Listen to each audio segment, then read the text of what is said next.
And hello, friends and neighbors. Hang on, I have to do a couple more things. I actually completely blanked. I'll explain in a moment. Anyway, let me get this dealt with on the other Facebook page, and I will be right back. And dun, dun, dun. Okay. Oh, for Pete's flippin' sake! Undo.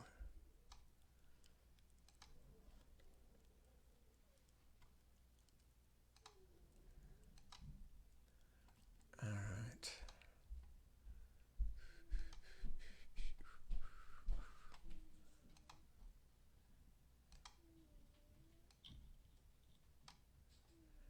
All right.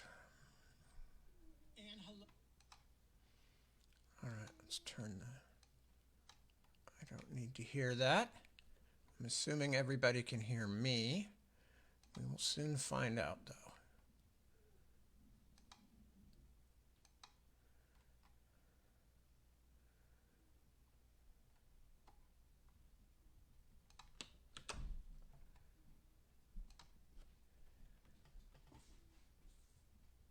Okay.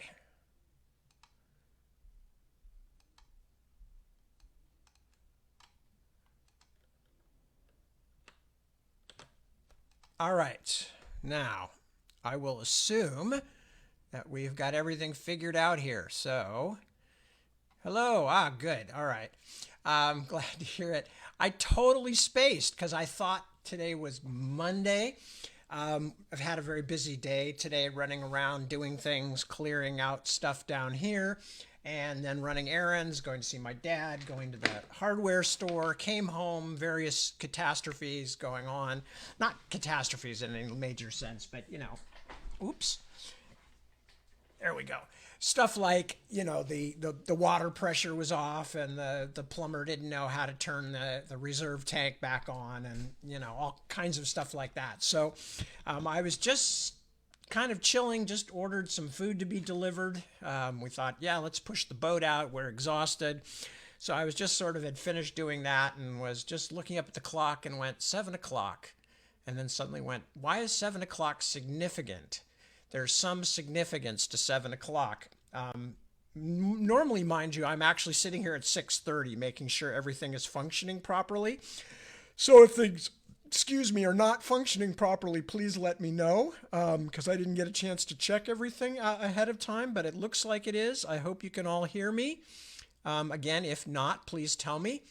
But anyway, so that's what happened. I was sitting there minding my own beeswax, thinking I'd done everything I had to do today, and suddenly, kaboom! I went, oh my God, no wait, it's not Monday, it's Sunday, and I have a reading to do. So here I am. So I literally ran down here at 7 o'clock. And started messing around with the things that I usually take a leisurely 20 minutes or so to set up. So again, I hope everything's working, but we'll find out. Anyway, so hello, here's me. Whoops, there's Lily. You can see very relaxed. The amount of work that's gone on here has not fazed her at all. She has ignored every bit of it. Not that I blame her. Nobody should have to be worrying about things like that, especially not if they're a cat. Let me just check in with the folks who have checked in so far, and have left comments. And obviously, there's Angie and Isaac near the top. Hello, hello, and hello. And Mahmoud, hello. And Barb Ann and Emily and Claudia and Kristen and Becca and Susan and Carl and Christy and Penny. So hello to all of you, and lovely to see you. Thank you for joining me. Thank you for being patient in my brief moment of, just mental collapse. Actually, it's not mental collapse. I literally, honestly, because we had so many people working in the house today, banging and sawing and stuff, and I was out, doing things and all that. I literally thought today was Monday because the idea of, excuse me, I'm all askew here, my whiskers. The idea of having so many people drilling holes in my house on a Sunday never even occurred to me in the back of my mind, where these things happen. For people like me anyway, where I'm like assembling information and making subconscious decisions about things. So anyway, that's where I'm at. Confused and somewhat, what is it? The Confused and Somewhat Slightly Dazed was the name of a David Bowie song, if I'm remembering correctly. Or it's Unwashed and Somewhat Slightly Dazed. Well, both. Uh, very early David Bowie song off the Space Oddity album. Anyway, so I am going to read, as I said, so don't worry about that. I'm just trying to think about if there's anything else that I have to. I just, I'm crazy. I'm crazy. I spent the day putting things in boxes and dragging things around and also trying to do all the other stuff like making sure that all the animals that I'm supposed to feed get fed and get their medicine and et cetera, and helping our son packing stuff into his storage thing.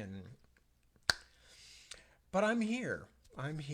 And I'm relatively peaceful and relatively calm, and I am nowhere near as exhausted as I was last night when I had to drink coffee just before starting, simply to be able to cope. So things are not that bad today, and I should even make sense of a kind. Of course, I've just gone out of focus again. What happened there? Did I pass something across the front and it just took it out of focus? I don't know. Anyway, it's probably a blessing. A blessing for everybody. So I am going to continue reading. For those of you, before I do, I am extremely verklempt, as we say. I am meshugana, maybe is even a better description, a better Yiddish term. I am meshugana with work that is not work. It's not the kind of work I want to be doing. I want to be finishing Navigator's Children, which is like right there. It's almost done. But we have to do this thing instead, and it has just taken over everything. So that's where that's at. Other than that, everybody is fine. Big Dog Johnny is actually pretty happy because he's proved that he is not going to attack any of the people working in the house, and in fact is very friendly and gets along with them all. And they've all learned to keep the front door closed, so Johnny will not leave the neighborhood. And so he can get out and be somewhat free compared to how we used to have to keep him sequestered in the back room. Small dog Walter is, of course, a complete pain in the ass because whenever he does come out, unless he's being held or fed or something like that, he'll go and bark at anybody who's around, including occasionally members of the family. He's deaf. I'm convinced he's deaf. He's also doggy senile. He's not that old, but he's definitely, he's always been a bit loopy. Let's put it that way. He's always been in his own world. Anything else that I need to tell you about? Nah, we're like a week away maybe from the actual move, and we've got a pod in our drive. Well, we already got rid of the first big dumpster, which was absolutely full with, Deb gave me a figure of how much there was actually in it in terms of pounds. And it was a lot. It was a couple of tons worth of stuff that we were throwing away. We will have to get another one of those, but that will have to wait until after the storage pod that's out there, which is going to have our sons and his roommates, best friend, whatever you want to call him. Their stuff is going to go into, because they're only going to stay with us for a little while longer, and then we hope move along to their adult lives, or at least to an adult pad of some kind. And then we have to get another dumpster in because there's all the stuff down here, including, you can't see it, but there's just piles and piles of stuff I'm getting rid of outside the door of my office here. And then when that second dumpster goes, we're going to have to get whatever moving thing that we're putting things into to actually move. We've taken some things over, but the big stuff, the furniture and all that, is going to have to go. I'm not expecting anybody to care about any of this. I'm just letting you know why my brain is not working very well. So that's what's been going on. And I went over to go see my dad at the adult living or senior living place or whatever you call it. And they're on a norovirus quarantine at the moment. God, these poor people, just finished over Christmas, January. They had a COVID lockdown because somebody got COVID. And now they're on a norovirus, which is a stomach virus, norovirus lockdown, which is not quite as severe, I don't think, but it still means they've locked all the outside doors. And so I had to like walk a mile and a half through this huge Winchester mystery house of a senior living facility to get to my dad to give him his mail, which we collected from the house, and then run off again to beat the traffic so I could get to the hardware store and buy more duct tape. Because that's all I do these days is and then more. And then seal boxes and, Anyway, so I'm here.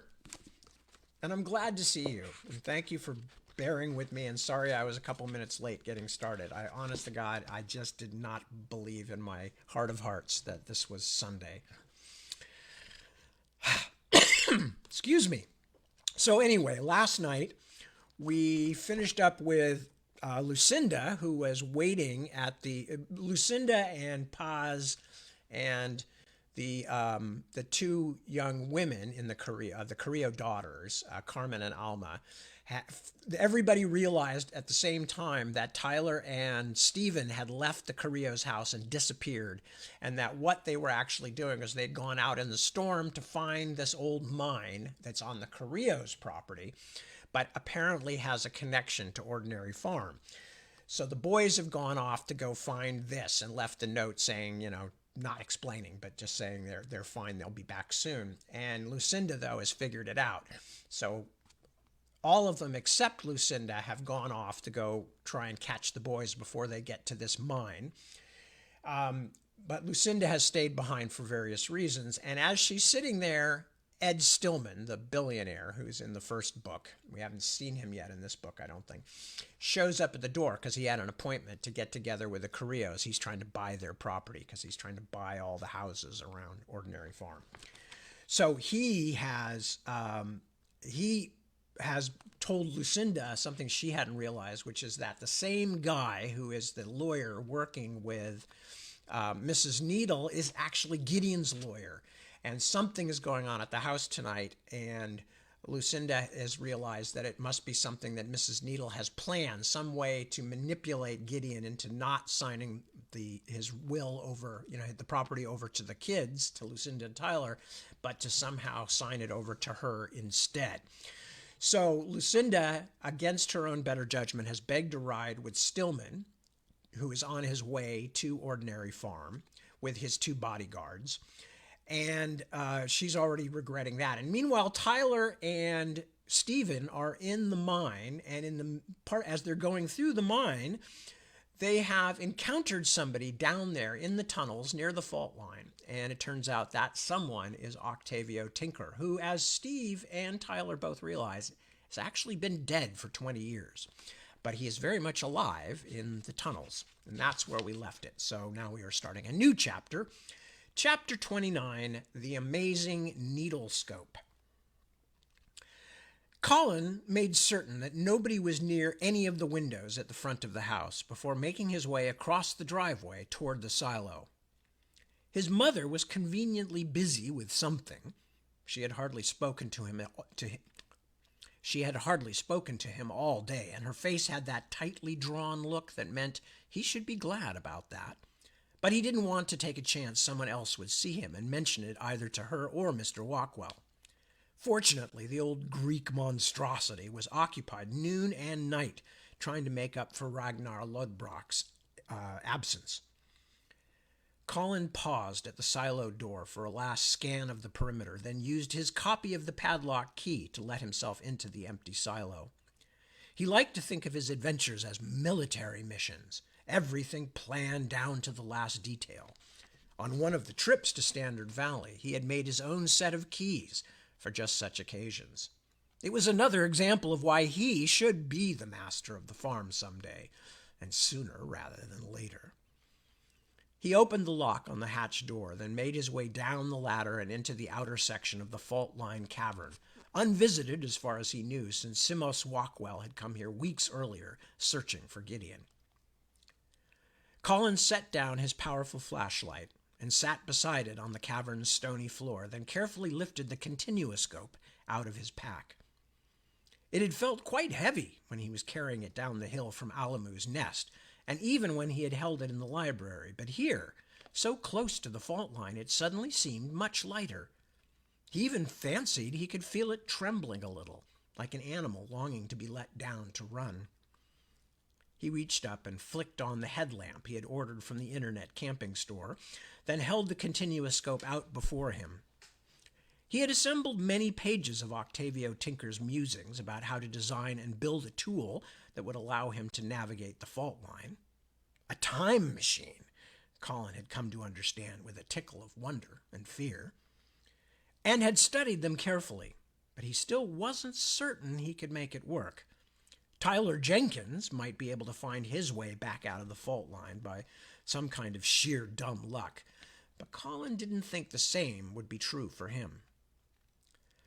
The first thing he wanted to check was whether the thing could open the fault line at all. Worrying about navigating the countless different temporal strata, as old Octavio had put it, would have to wait. From the information he'd gathered, the continuoscope seemed to work a little like a crystal radio. It could be adjusted to measure different energy frequencies. In fact, Octavio Tinker's greatest invention was not that much different from a radio tuner, with each frequency it could locate being a route to a different time and place. The fault line gave anyone who stepped into it access to those routes, but they were basically infinite in number. Only with a continuoscope could anyone who didn't have Octavio's own bizarre natural gift locate a particular destination or find their way back home with any accuracy.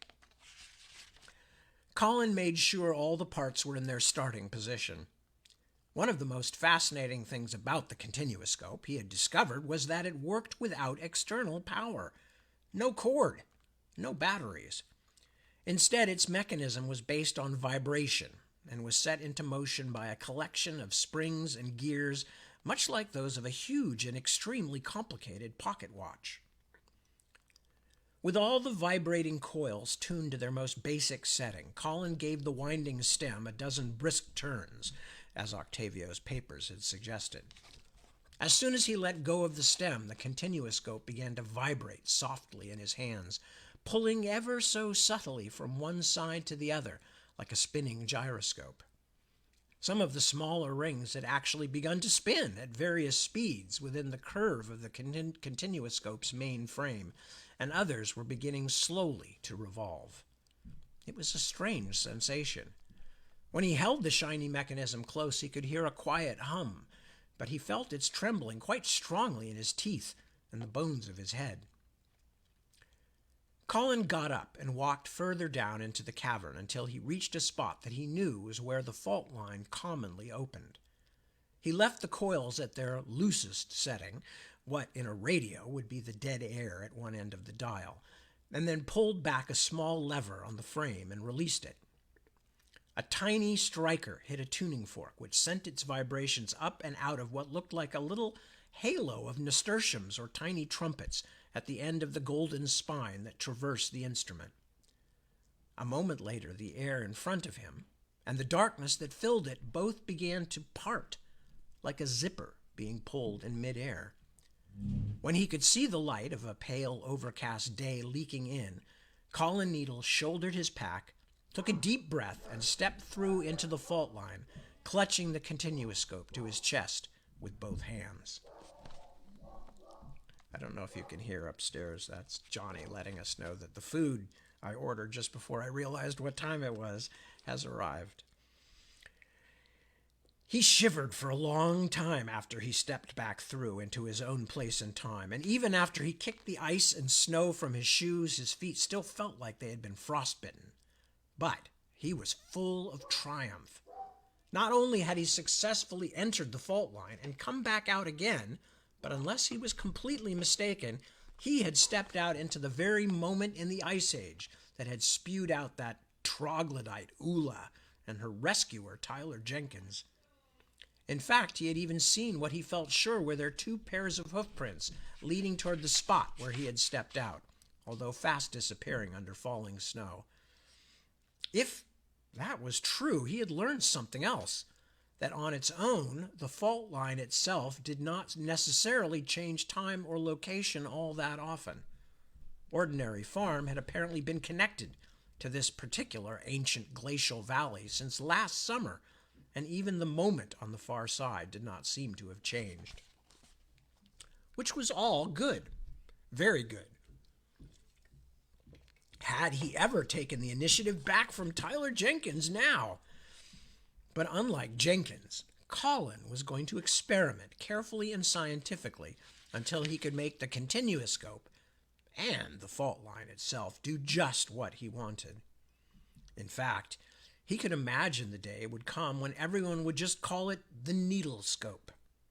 Or maybe the amazing needlescope, because he was going to do things with it no one else had even considered. And what better way to ensure that control of Ordinary Farm stayed where it ought to stay, with Colin and his mother. He supposed he ought to thank Tyler Jenkins for helping him, not only to find the continuoscope in the first place, but by being stupid enough to get himself and his sister thrown off the farm, leaving the field clear for Colin Needle. He laughed out loud, a strange sound in the empty cavern, the cold in his feet and fingers offset by the warm glow of triumph. He was going to do great things now that the fault line was his to command. He was going to make everyone sit up and take notice. In fact, he was going to do more than that. He was going to make them all bow down and admit the farm should be his. Needle Farm. Chapter 30. Tinker, Blood, and Bone. "Dude," whispered Steve, "tell me again, why are we giving water to a ghost?" "Because he's not really a ghost." Tyler watched Octavio Tinker empty the canteen and wipe his mouth with a wrinkled hand, a hand of flesh and bone. "I think he came out of the fault line, from the past." "No way," said Steve. "Really? I mean, dude, that's awesome." "What's that?" The old man looked up, staring at Tyler with bright, sharp eyes. "What did you say?" "The fault line, Mr. Tinker? We know about it." And you seem to know my name, too." Octavio handed back the empty Cub Scout canteen. "Thank you for the drink. How do you know me, boy?" The old man looked to be 80 if he was a day, but his wits seemed sharp. Tyler didn't want to lie to him, and didn't even know how to if he tried. "I know you because you're from the past. Our past. You're in the future now. Your future, that is. At least I think so." He looked from the inventor to Steve Carrillo, who was watching events with total absorption. "That's the only way I can make sense of it. I'm guessing you've been experimenting with the fault line, and you've come out in the future." The old man raised a bushy eyebrow. "Truly? That wasn't my intention. What year is it?" When Tyler told him, he raised the other eyebrow, too. You're right. This is some 20 years and more ahead of when I entered the breach." He smiled, looking like a child with a secret. "So it opens both to the past and the future. My theory was correct. But you said fault line. Is that what it's called these days?" Tyler shrugged. "I guess. It's still a secret. You use both names in your notes. Your granddaughter's husband calls it the fault line." "Gideon?" The old man shook his head. "Ha!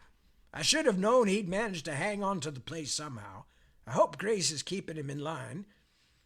He trailed off, and suddenly a stricken look came over him. "Oh, Lord, I forgot. Have you seen her? That's who I'm here hunting for, my granddaughter, Grace." Tyler felt pretty sure he had, but not in the way Octavio Tinker meant. "No, sir. Not here. Not today." "Damn." The old man seemed ready to wander off again, but hesitated. "Can you tell me if I'm going to find her? he began, then suddenly stopped and then waved his hands. No, no, forget I asked. Don't want to know about the future. Too many chances for paradox. No, don't tell me anything more about what's in front of me, boys. Nothing. Tyler, who had already been worrying about what he should or shouldn't say to the inventor of the continuous scope, felt a wash of relief. What could he tell him anyway? He didn't know what day it was in the old man's time. Gideon's grandfather-in-law might have 5 years left to live or 5 days. All Tyler knew for sure was that he would wind up dead beside his car in the ordinary farm driveway on the night Grace disappeared. Whoa, Tyler suddenly thought. He said he's looking for Grace. What if that's the night he came from? The night his granddaughter, Gideon's wife, vanished forever? The night she somehow wound up in the mirror world where Tyler had met her? You're looking for your granddaughter, you said? What happened to her? That's just it, said the old man unhappily. I don't know. I came back from an errand into town, and she was gone. She was here by herself when I left, but there's no note to say where she's gone, and the continue. He stopped abruptly, looking from Tyler to Steve with sudden suspicion. I swear I didn't know anything, sir, said Steve quickly, holding up his hands, backing off. I'll go sit right over here, and you don't have to touch me with your time hands or anything. Tyler couldn't help rolling his eyes.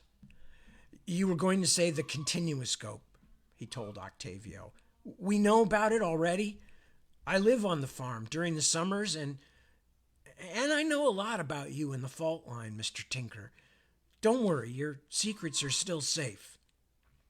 Octavio looked him over for a moment, then nodded. Good.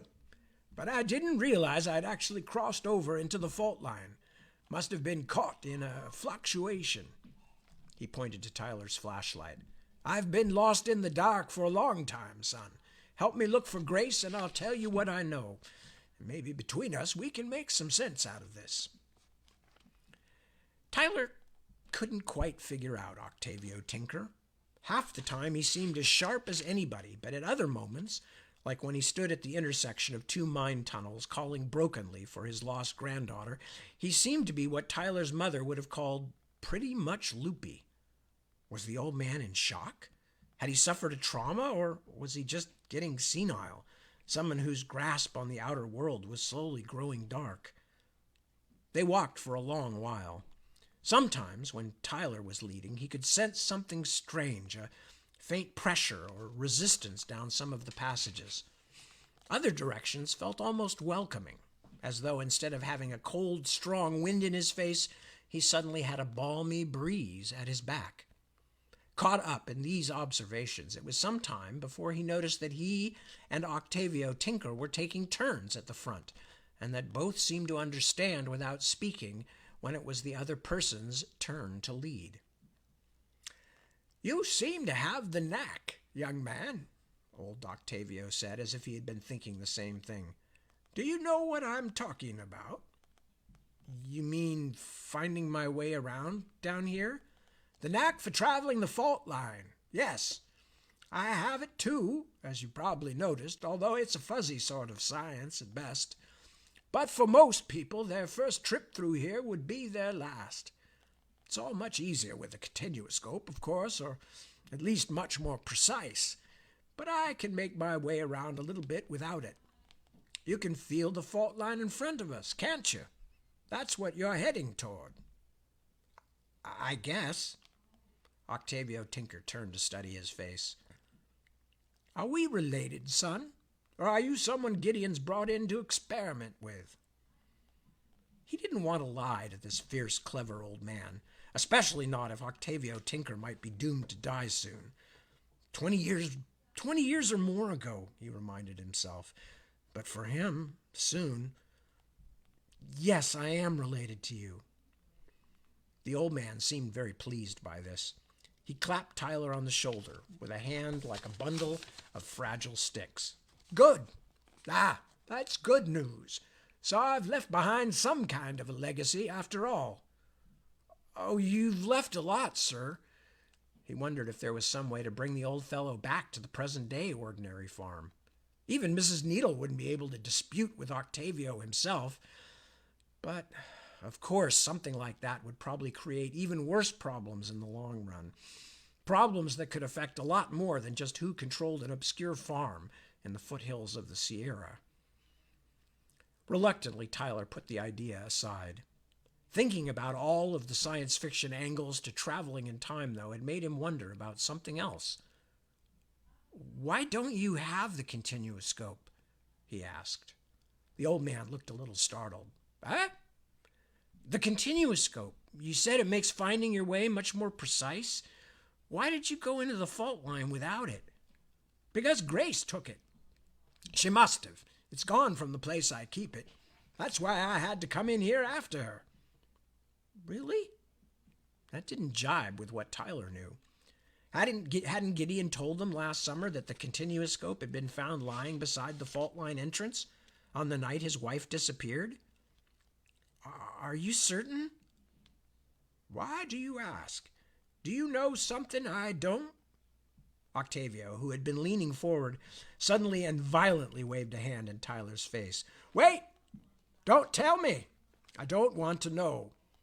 A moment later, he smiled, almost embarrassed. "Sometimes I feel as if I negotiate with the Creator every day for the wonders that He allows me to see. I don't want to ask too much and have Him take His business somewhere else." Tyler was still waiting for Steve, who had slowed to a slug-like pace. "Okay, Mr. Tinker, sir, here's another question. There's only 2 places to get into the fault line, right?" Octavio paused also. "That's my working hypothesis. But since one of them's at the bottom of the Indian Ocean, I'll likely never have a chance to test it." "Indian Ocean?" Tyler had no idea what he meant.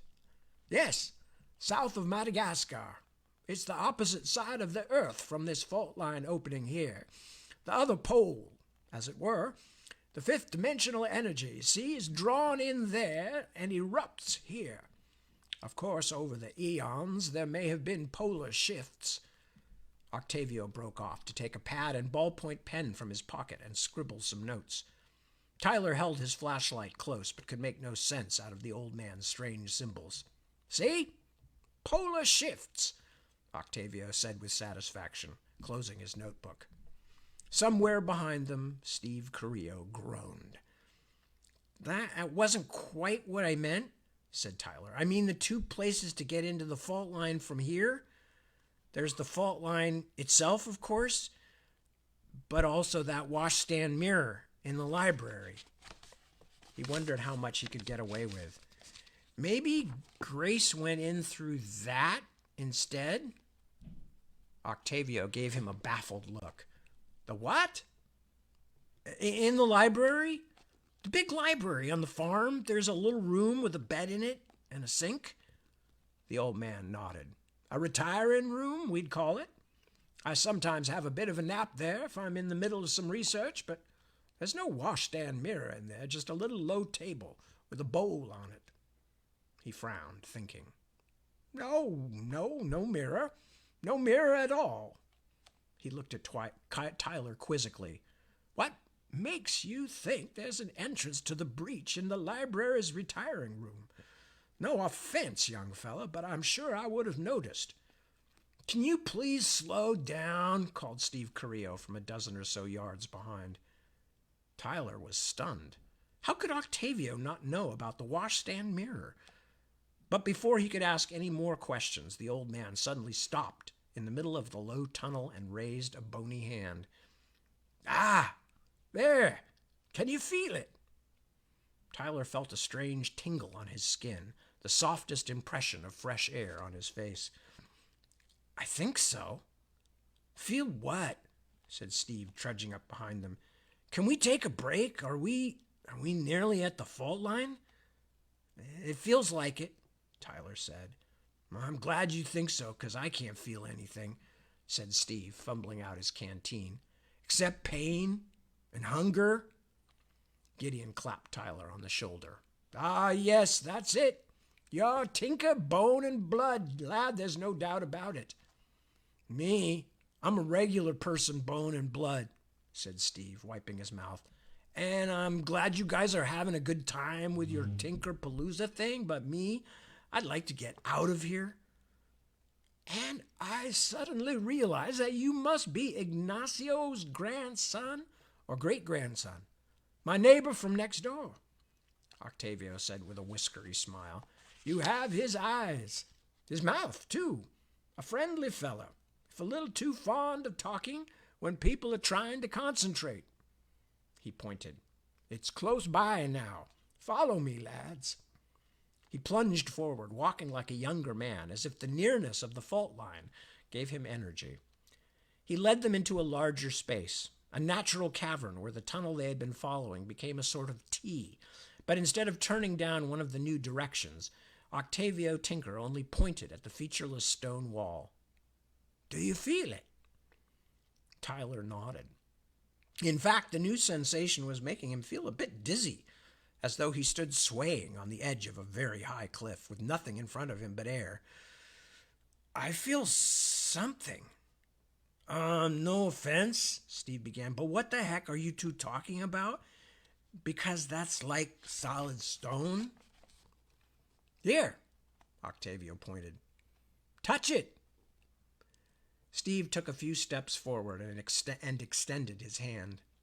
It passed through the stone as though nothing real was there. Dude, that's amazing! He plunged his hand in and pulled it back over and over. That's so spooky! Precisely.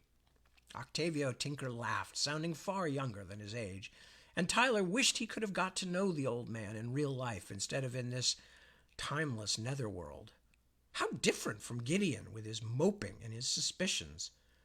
But I'm afraid it's time now for us to go our separate ways, or rather our separate wens. Maybe we could go with you, Tyler said. Help you find Grace? No way! Steve sounded horrified. My folks must already be seriously pissed at me. How are they going to take it if they find out I went into the past? Not good, that's how.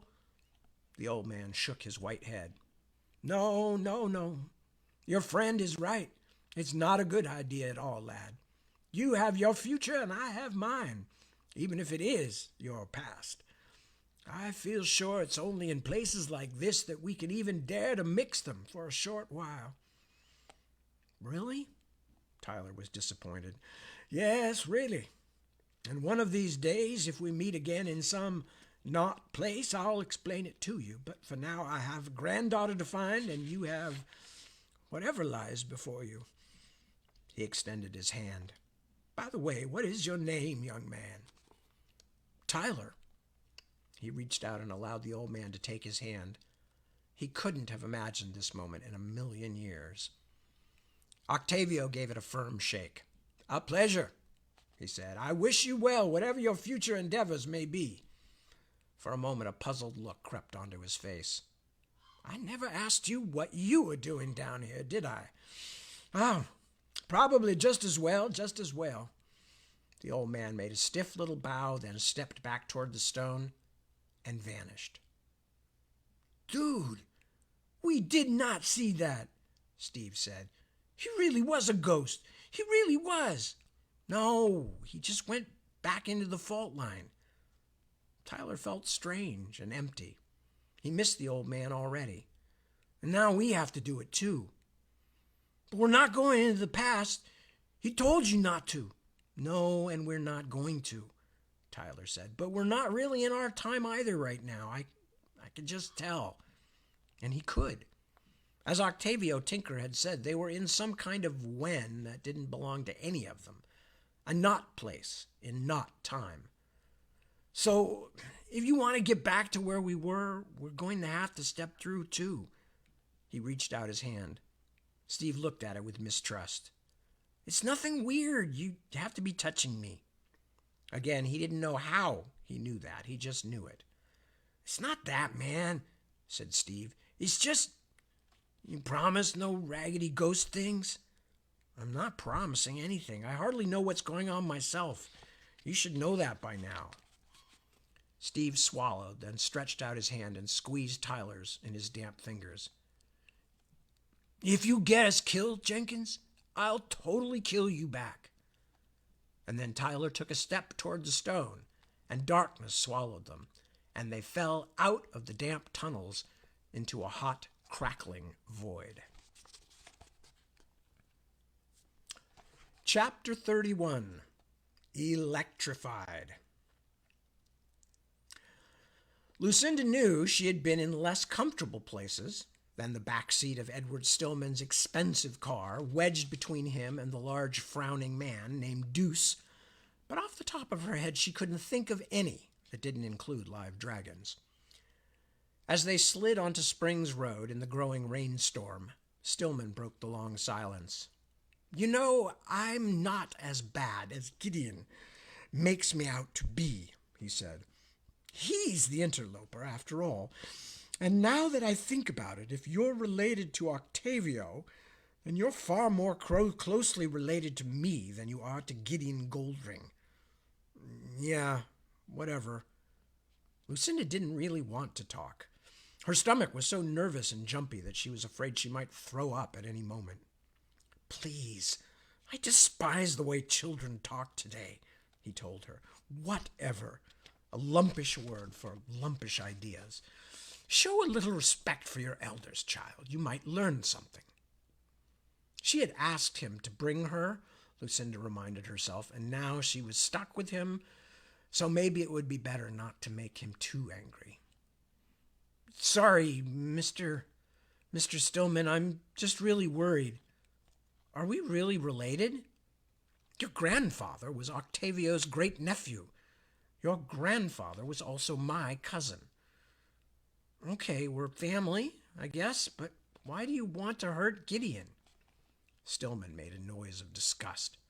Haven't you been listening? He's the one who hurt me. He stole what was most important to me in the whole world. Grace Tinker. Oh, and also my access to Octavio's papers. Can you even imagine how frustrating it is for a scientist like me not to have access to his own great-uncle's groundbreaking work? Lucinda didn't know what to say. Yeah, that does sound very frustrating. I grew up spending summers here, just like you and your brother. The farm was mine, or it should have been. Then Gideon Goldring came along and started weaseling his way into everything. Stillman was angry now, his eyes narrow and his lips pale. Do you want to see something? He didn't wait for an answer, but took out his phone and touched a button, then held it out to Lucinda. Look at this. Do you know who that is? It was a photograph of 4 people walking, 2 in the background and 2 in the foreground, all of them on the gravel driveway in front of the main house at Ordinary Farm, a spot she could recognize easily even in an old picture. The 2 in the back were talking and looked very stern and businesslike, a younger version of what could only be Uncle Gideon, and an older version of Octavio Tinker than she was used to seeing in the library portrait. There was something else strange about the picture as well, some nagging detail she couldn't quite put her finger on. Which one? She asked. Stillman's finger stabbed the screen. There, right in front, with Grace Tinker? And indeed, now that she paid more attention to the foreground couple, Lucinda recognized Gideon's lovely brown-haired wife from the pictures she had seen in the parlor. The long-haired man walking beside her and apparently making her laugh was young and fit, dressed in slacks and sandals and a Hawaiian shirt. You, she said quietly. That's you walking with Grace. It certainly is, said Stillman. We were good friends since her childhood, and would have been more one day, but Gideon stole her from me. Ew, wasn't she like your cousin or something? That's disgusting. He gave her an extremely cold look. Cousin once removed. Perfectly acceptable. Do you want to know what's truly disgusting, little girl? Gideon married her, then when he knew he could secure the farm for himself, he got rid of her. Lucinda thought of the misery she had seen on Uncle Gideon's face when he talked about his lost wife. I don't believe he hurt her, that he did anything bad to her. He really loved her. Ha! Stillman shook his head. It was strange to look from the face in the picture to the face beside her. Ed Stillman was still slender, still handsome. Except for his gray hair, he might have been the man in the picture, escaped from the past and dropped into the present like something out of the fault line. Gideon Goldring never loved anyone but himself, he said angrily. If he cared for her so much, where is she? And why did he do everything on God's green earth to keep the police from properly searching that property? Lucinda knew, because they would have found a lot of things no one had ever seen before. They would have found a hole into the past. They would have found monsters. I don't know, she said. A thought had suddenly occurred to her. If Ed Stillman had truly been a favorite of old Octavio and his granddaughter, why didn't he know about the fault line? Octavio Tinker would have had to work hard to keep it secret from a regular visitor, but he obviously had done just that. Had Octavio decided a long time ago that Stillman wasn't trustworthy? Gideon probably had his reasons to keep the police out because I know he really loved Grace. Stillman looked at her in disgust. He truly has you children brainwashed, doesn't he? Oh, poor old Gideon. Everyone's out to get him. He stared at the screen of his phone, and his face changed, softened. So many years ago. Good Lord, I was here more than I was at my parents' house. A lot more. Another thing that had puzzled Lucinda suddenly revealed itself to her. Who took that picture? What? If all of you were in the picture, even Octavio, who took it? Because that had been back in the days before Mr. Walkwell or any of the other fault line people, hadn't it? Had it even been a farm then, or just Octavio Tinker's crazy house? Stillman looked at her as though she had asked him to explain Santa Claus. Who took it? What does that matter? Dorothea, probably, Grace's cousin from back east. She lived on the farm for several years. There were always lots of people around in the old days. It was a joyful place, full of music and good conversation, before Gideon took over. There are still lots of people there, Lucinda thought, but didn't say. It's just that they're from the Ice Age and ancient Mongolia and places like that. The driver now pulled over to the side of the road. The windshield wipers swooshed back and forth, but the rain was coming down so hard it didn't make much difference. Lightning blanked the sky for a long moment. Lucinda could dimly see the front gate of Ordinary Farm appear 100 yards away, but it had disappeared by the time the thunder finally came. "We're there, Mr. Stillman," said the man behind the wheel. "Do you want to call the house again or something?" "Call? What am I, a stranger?" Stillman laughed. "No, we're going in, Cater. Drive through the gate." "It's shut," the driver pointed out. "So?" Cater gunned the engine. "But there's an electrical fence," cried Lucinda, suddenly terrified. Stillman laughed even louder. "Oh, goodness! Do you think an electrical fence is going to hurt us? In here?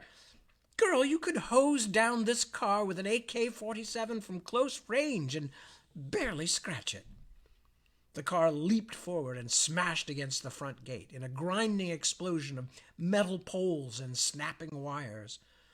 There was no shock, or at least none that Lucinda could feel, and an instant later they were through the outer perimeter, a few strands of fence still tangled in the bumper and dragging in the gravel as they headed toward the inner gate, where the trick would no doubt be repeated. "But what if the animals get out?" she wanted to shout. "What if the manticores get loose?"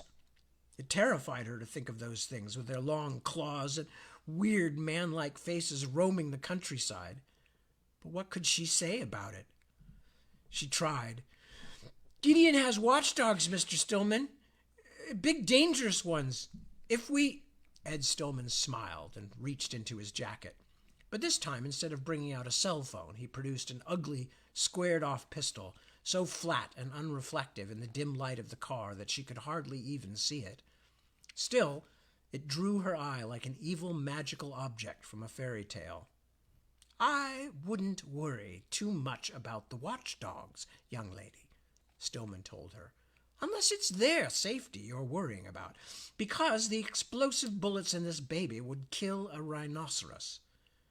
"We don't have any rhinos on Ordinary Farm," she said faintly as they swerved and spun through gravel, hurrying toward the farmhouse and whatever terrible craziness she'd set into motion. "Well, that's lucky for the rhinos, then," said Edward Stillman, slipping the gun back into its holster, "because I'm in a bad, bad mood." What time is that? I guess I can start the next chapter. Chapter 32, March of the Buttheads. By the way, I should just mention an aside. One of the things that I most enjoyed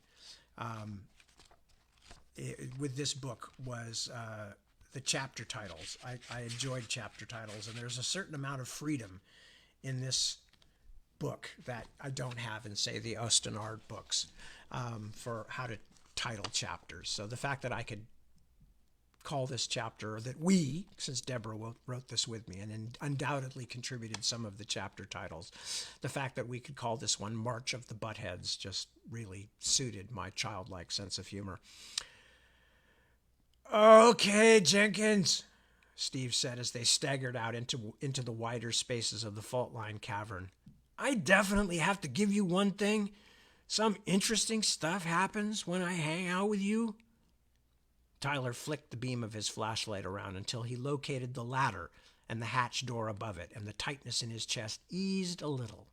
They were in the right time, anyway, or at least it looked that way. "Sorry, what?" Steve just went on as though Tyler hadn't said anything. "I mean, whoa, I wish I knew you when I was little. Mom, can I have a play date with Tyler? We're going to go through the mirror, and we might meet some ghosts, and then we're going to play with the dragons." Crap. The feeling of having made a mistake, of having made a lot of mistakes, suddenly crashed down on top of Tyler. Crap, crap, crap. What's wrong? Steve suddenly looked serious, darting his own flashlight all around the rocky chamber. "What is it?" "I totally forgot. It's locked." Tyler smacked at his leg in frustration. "I'm such an idiot. There's a padlock as big as your head on the other side of this thing. We can't get out this way." "Shoot!" He climbed up the ladder and shoved at the hatch to show Steve what he meant. But to his astonishment, the trap door not only moved, it popped right open. "Guess they don't make those padlocks like they used to," Steve said. "Can we just get out of here now?" But... Tyler pushed the hatch open and lifted his head. The silo was as empty and cobwebbed as it had been the last time. "Wow," he thought, "I can't believe most of the summer's gone by, and this is the first time I've been here."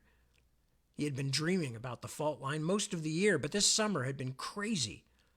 To emphasize the point, rain was drumming hard on the silo roof, as if this was not August but February. "There's another lock, too, on the outside of the silo door."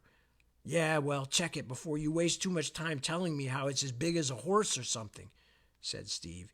"You know, just in case it's open, too. Then let's go get something to eat." Tyler wasn't as surprised this time when he pushed on the door and found it unlocked. He peeked outside just as lightning whitened the sky, then let the door fall closed again as thunder followed only a second or two later. "Let's go already," said Steve. "Onward to snacks." Tyler glared at him. "You do know that we have more important things to do right now than feed you, right? Says the man who doesn't have to keep this magnificent physique of mine constantly fueled." Steve patted his belly. "Your suggestion is considered and rejected." Tyler couldn't help smiling. "I'll try to steal you something if we go past the kitchen." "Where are we going now that we're here anyway?" Steve had settled in on the silo floor and was patting his pockets as if hoping he'd find a candy bar or something he'd missed. Tyler thought that was pretty unlikely, since Steve had been doing the same thing every few minutes for the last several hours? Because you never told me? The reason Tyler hadn't told him was that he hadn't really thought about it much. And that's where I'm going to stop. Because then stuff starts happening, including the marching buttheads. And I'd hate to give short shrift to the March of the Buttheads. That needs the full attention and stately approach that such important subject matter deserves. Anyway, so it is now almost 8 o'clock, and I'm going to wrap it up. I thank you for bearing with my slightly late start. As far as I can tell, we have remained on... we have remained on the line, or we have remained live. Yes, we are still roughly live, or I am still roughly live. One of the two. Thank you for joining me. A pleasure, as always, to share time with you. I hope you enjoyed tonight's installation. And I don't know what's going to be happening next week. As I said, I may be here or we may be literally in transit. I don't know what's going to be going on. So please check on my Facebook pages. Everybody should be able to, whether you're an official Facebook friend or not. My pages, I always make them open to the public, both for reading and posting. So check to see, because again, I literally have no idea what we're going to be doing 1 week from now. It could be anything. We could be flying to the moon on gossamer wings, for all I know. We could be turning in the widening gyre. I have no idea. So anyway, check with me. I will let you know what's going on. Thank you one more time. Be good to yourselves. Be good to your friends and neighbors, your loved ones, your family, everybody that you can do anything to help out. We are still, all of us, going through the occasional difficult time in one way or another. And many people are going through difficult times pretty much all the time. So it never hurts to find out if you can do anything for somebody. I will see you later. I will probably see you next week, but I can't promise. So check in on that. And until then, until I see you next, which I definitely will do fairly soon, one way or the other, be good to yourselves. Peace, and arrivederci, ragazzi.